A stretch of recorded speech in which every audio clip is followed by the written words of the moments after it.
Wakapinda semvura yezhizha, yakapfava zvekurapa marwadzo angu. Wakanditisa kunditambisa murima, nezita rako mumwoyo wangu. Kuvimbisa kwese kwainzwika sechokwadi, migwagwa yese yandidzosera kwauri. Zvino ndiri kutsvaga rutivi rwako, pamubhedha unotonhora, usina munhu usiku huno. Kana rudo ruri moto, ndakabata murazvo. Handina kuziva kuti ndaizopiswa seizvi. Ndinoshuva kuti dai ndakawana yambiro, kuti kutsoda kwako kwaizonditambudza, kuti nokusingaperi kunoshanduka kuita utsi.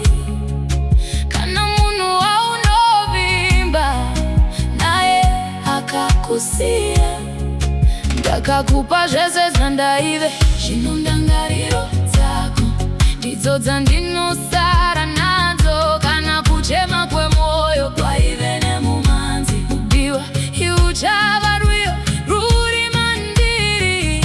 Ndinoshuva kuti dai ndakawana yambiro. Taive vaduku yetisina hanya, tichigadzira urongwa wataisazozadzisa.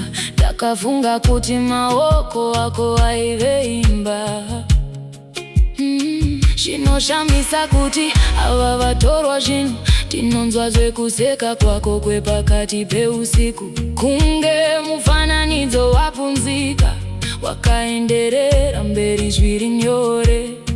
Ini pfungwa dzichinyura, munezva igona kuva. Kana rudo ruri bofu, ndakavara maziso angu.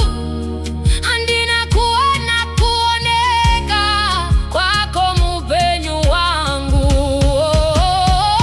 Ndinoshuva kuti dai ndakawana yambiro, kuti kutsoda kwako kwaizonditambudza,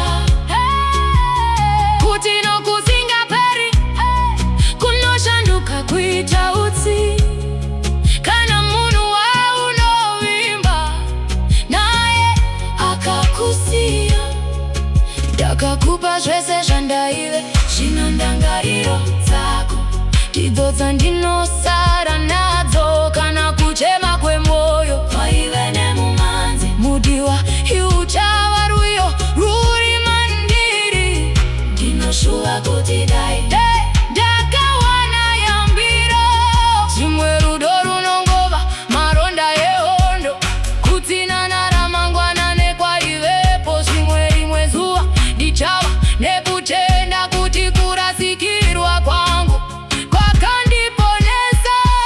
Asi ndichiri kushuva kuti dai ndakawana yambiro, kuti kukusuwa kwako kwaizondipfurira semhepo dzechamupupuri. Kuti kunyangwe mushure menguva yese iyi uchiri kuyambuka mupfungwa dzangu, ndakakupa zvese zvandaive.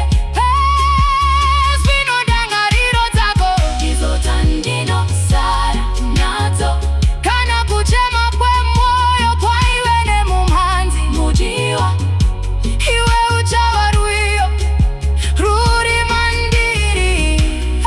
Ndinoshuva kuti dai ndakawana yambiro.